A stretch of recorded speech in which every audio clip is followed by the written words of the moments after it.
And welcome back to the Popcorn Conspiracy on centralcoastradio.com. We are going to take a look now at a film from an Australian director.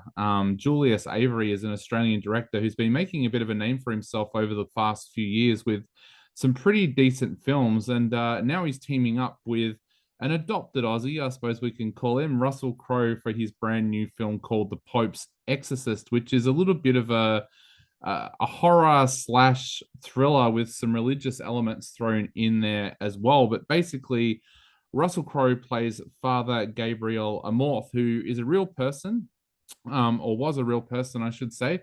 And he was the Vatican's official exorcist for a large number of years. He wrote a lot of books during that time. He wrote a lot of articles about exorcism and demonology and things like that. And wrote a little bit about Catholicism as well. Now, in this film, he is called in to help a family led by the mother, Julia, played by Alex Esso, who moved to Spain much to the anger of her children, Henry, played by Peter D'Souza Fahony, and Amy, played by Laurel Marsden, who don't want to be there. Now, her husband has passed away in a car accident, which Henry witnessed. And in the will, they were left an abbey in Spain. Julia's plan is to do it up and then sell it. But as work starts to get done on the actual abbey, a demon is unearthed, and soon her son is finds himself possessed by that demon. In order to save him, the local priest, Father Escobel, played by Daniel Zavotto, calls in Gabriel. Now, Gabriel is facing some issues of his own because there is a young cardinal called Cardinal Sutherland, played by Ryan O'Grady, who wants to have the position of the Pope's exorcist stopped. He doesn't believe that exorcism is real, and he doesn't believe that evil even exists. The only thing going for Gabriel is that he has the support of the Pope, played by Franco Nero. And that is where all the fun and games at the Abbey start. So, Kyle, let's jump straight to you. What did you think of the Pope's Exorcist? Did it work? Yeah, I really enjoyed it. A lot more than I thought I would. I had heard, well, a little bit about this Gabriel Amorth, because he was actually the subject of a documentary made by William Friedkin, who was the director of The Exorcist. Yep.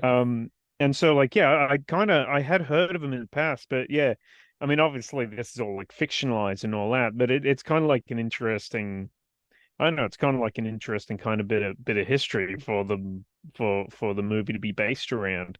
Um, no, I really I enjoyed the director Julius Avery's previous one of his previous movies, Overlord, and I think this kind of reminds me a little bit of that because Overlord started off kind of like a World War II uh a standard kind of World War II war film, but it eventually turned into this kind of this science fiction ultra violent horror, and this movie kind of does the same thing. It starts off as a kind of standard exorcism, the Conjuring type movie, but by the end it turns into something like a supernatural Dan Brown Indiana Jones style story, and that's where it really kept me interested. Like it kind of like when it was really it kind of went really fun at that point, and I think it had kind of subverted my expectations there a little bit.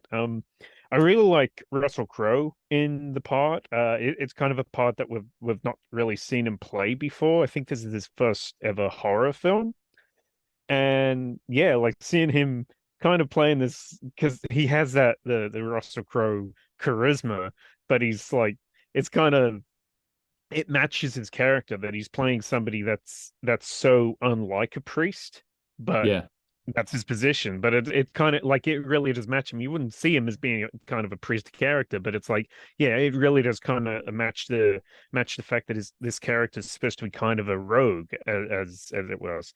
I also really, I mean, I was really stoked to see Franco Nero in this as the Pope. Of course, like being a fan of Italian horror movies and action movies and stuff of the 70s, I was a huge fan. I'm a huge fan still of Franco Nero, so it was great seeing him in this. And it's a part that's not very big, but the fact that it's Franco Nero in it really kind of sells it more than it would with kind of a smaller actor. Also, the actor, while most of the family kind of just fell to the wayside, they're okay, but they weren't really standouts. The the young actor who plays the boy Henry, Peter de Souza Figuri, um, yeah, he was actually really good. I think this is actually his first role, and yeah, for like kind of an Exorcist movie, he really gives Linda Blair the run for her money. Um, yeah, as far as like as an Exorcist kind of film goes, it is very cliche written. Like it has all the same stuff that you'd expect, like shaking beds and flickering lights and and like dislocations and swearing kids and all that stuff. So in that way, it's kind of like standard fare. But yeah, when it became this kind of Dan Brown adventure conspiracies of the past kind of story, that's when it really grabbed me. I really enjoyed it then. And Lee, what did you think of the Pope's Exorcist?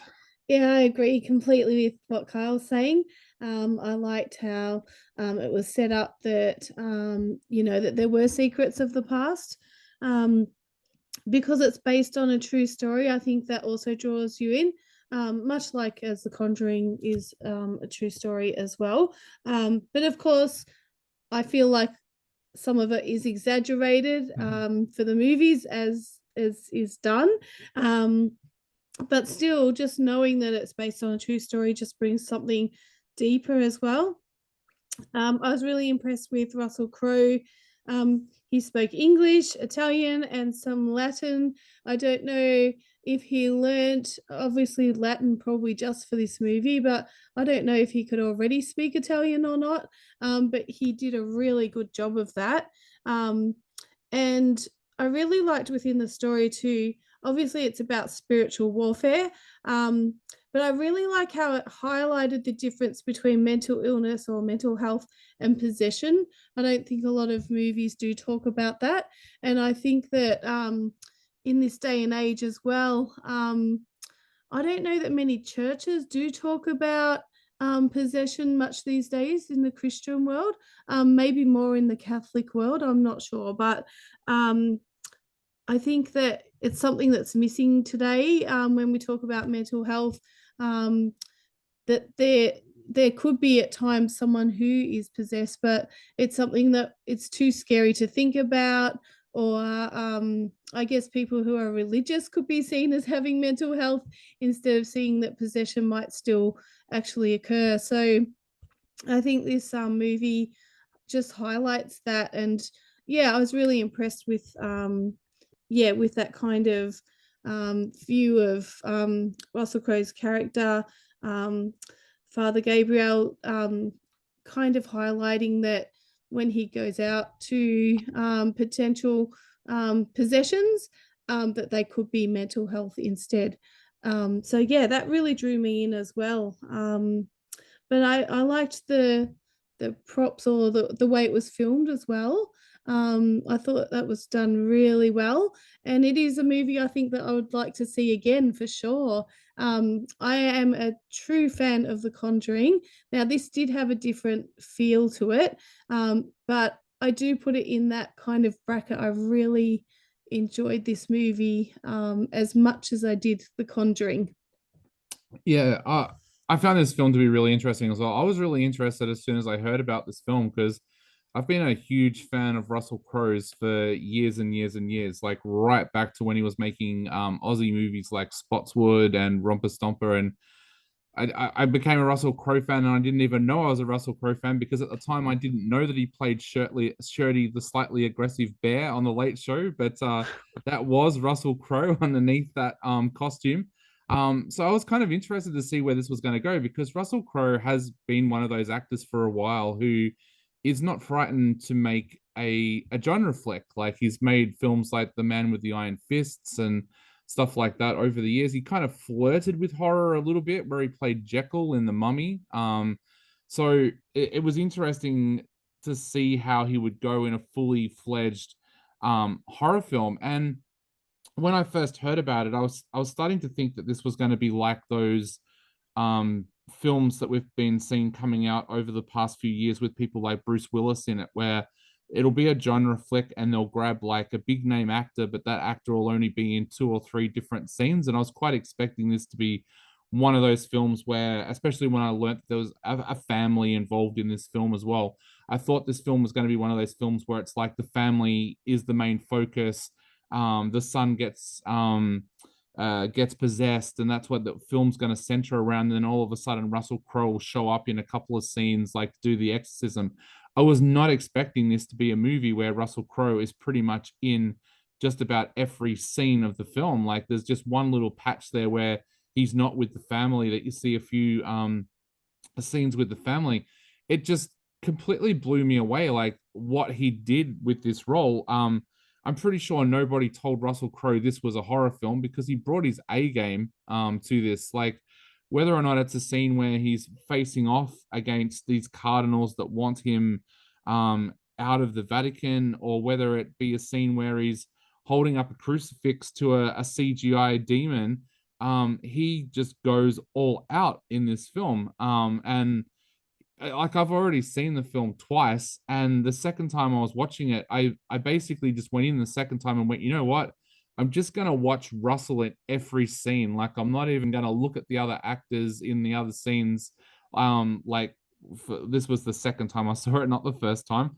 I thought I'm just gonna watch him in all of those scenes, and it's like this guy is putting in like an Academy Award winning performance in what most actors would just write off as a genre flick. He's absolutely fantastic in this film. Like Kyle said, this film becomes more than just a another exorcism film, because it starts to point the finger at the Catholic Church with some stuff in there as well. So it's a very, very interesting film. I picked up on a storyline the second time around that I didn't the first time around as well. It actually does touch a little bit on pedophilia in the Catholic Church as well. So there's some very, very interesting storylines that come through this.